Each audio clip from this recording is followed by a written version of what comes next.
Emmanuel, what is going on today? Hello, Chamberlain. You know, we are back at the trenches, but I would like to begin from where the supplementary elections will be holding, because, you know, there seem to be some flashpoints there as we begin to get reports from those areas.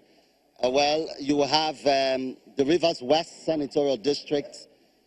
You have the Rivers East Senatorial District. Now, under the Rivers West Senatorial District, you have Aoda West, you have Ogba, Egbema, Undoni, and Akukuturu, Asarituru federal constituencies.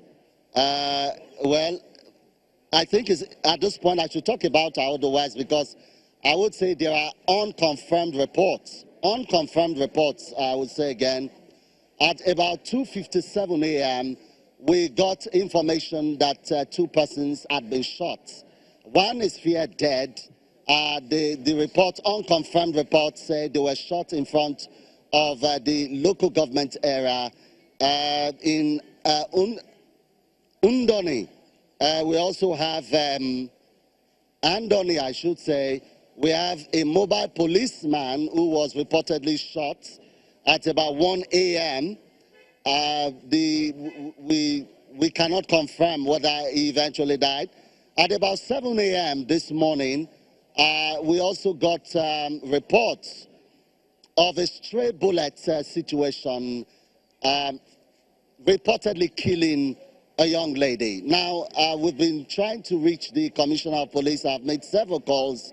I've also called the Resident Electoral Commissioner, because for the people of Rivers State, these are serious times, and they would like to know what the situation is. I understand that some persons may be trying to keep some of this information under wrap, not to raise tension, but it will be very important to get the authorities to speak clearly on these matters, because we are also keeping our eyes on Abonima, which is Nakukutoru local government area in Andoni, where 4 persons were reportedly killed in the last election. That's the presidential and National Assembly elections. So we have said it before, we'll say it again. Security, security, security is headline for the Rivers State elections. I'm currently in the premises of the Independent National Electoral Commission in Port Harcourt. What you may see around me are some persons who are coalition officers, returning officers who have been deployed to their various posts, local government areas, wards, units, as the case may be. We know that electoral materials are already in the various local government areas. We're also keeping our eyes on our next situation room, which is in the premises of the electoral body. And Chamberlain, I would say again, we are keeping our eyes on the security situation, and we are sure, like we always say, that in the end, we will get a full report from the agencies. Still on security, you know, there was this video making the rounds, this CCTV footage.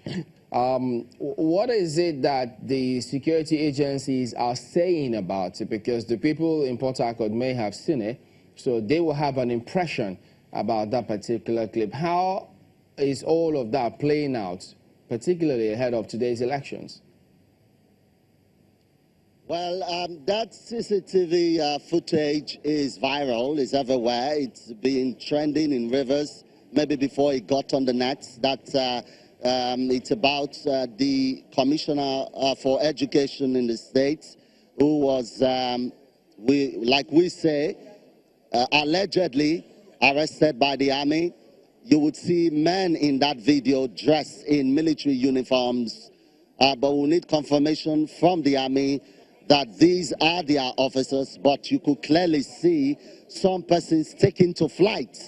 I don't know the part of the video that you saw, but we saw some persons dressed in military uniforms chasing some persons from the kitchen area who were taken to flight.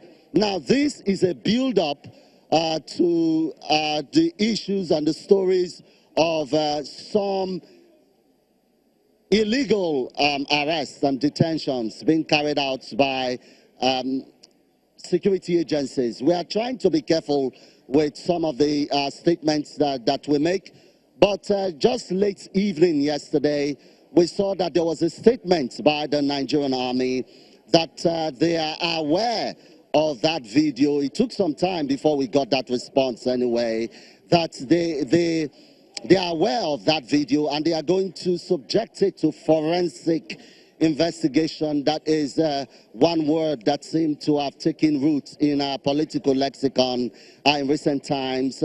Forensic investigation, and they will bring to book any officer that is found to be unprofessional in his conduct. So we'll be looking at that. But apart from that viral video, there are some reports that possibly did not make it onto television, did not make it to the net, of such arrests conducted in Okrika, conducted in Bonima. We have some of these reports, and of course you saw the report of the alleged invasion of the palace of the king of Okochiri, Tekatom. We've still not gotten a response from the authorities on that matter. So these are a build-up ahead of this election today, and we are hoping that security agencies and everyone across divides will conduct themselves professionally. Emmanuel, I was even going to ask about the response time for some of these security agencies to some of this information that is making the rounds, because as of yesterday, I mean, you had tried to reach quite a number of them, but they still said they were going to get back to you much later. Do you get a sense that perhaps they are working on responding to journalists in good time? Because time waits for no one. If they don't respond early, people could fill it with whatever information they think is necessary. So do you think that they're working on improving their response time, or you're still yet to get even to a lot more people than expected? You know what, Chamberlain, I'm getting a bit frustrated at some of these issues sometimes. You know, when you call a spokesman of a security agency, you expect them to either confirm or get back to you as soon as possible, because it has to do with security situation. It has to do with the lives of people. I remember speaking to the Deputy Director of Public Affairs, 6th Division yesterday. He had told me that he was not aware of the alleged invasion of the palace of the king of Okochiri, and that he was going to find out. And well, I've not gotten any response from him yet. And I've also placed calls on to the phone of the Commissioner of Police. He may be watching this. He could confirm where he is. I've also placed calls to the resident electoral commissioner. Chamberlain, I must say this at this point. It's possible that these agencies and these authorities possibly do not realize the importance of journalists when it comes to reporting this issue, especially frontline journalists, I should say. When calls are being made to you, the consequences of not responding to those calls. But these reports will continue to be in the air, and you keep a vacuum for any information to fill in if you do not come forward to say this. So we say again, we expect some form of professional conduct in this election. I have a story just before I keep quiet at this point. While I was coming, I noticed that you have reinforcements of security agencies, the police, the army, around the streets of Port Harcourt. You would also notice there are more barricades on the road. And I noticed that officers that knew me before or know me and used to exchange pleasantries with me found it difficult to respond to my pleasantries when I tried to say hello, good morning. Everyone kept a straight face. wanted to identify who you are, and that's okay to be professional. Want to make sure you are truly a journalist before you are allowed to go. So we would say the no movement order is in full force. We appreciate that, but we expect information on reports on issues to begin to come to us as at when due. All right, Emmanuel Ere, we appreciate your reportage. Just stay safe because we'll keep coming to you time and again. Well, back in a moment. Stay with us.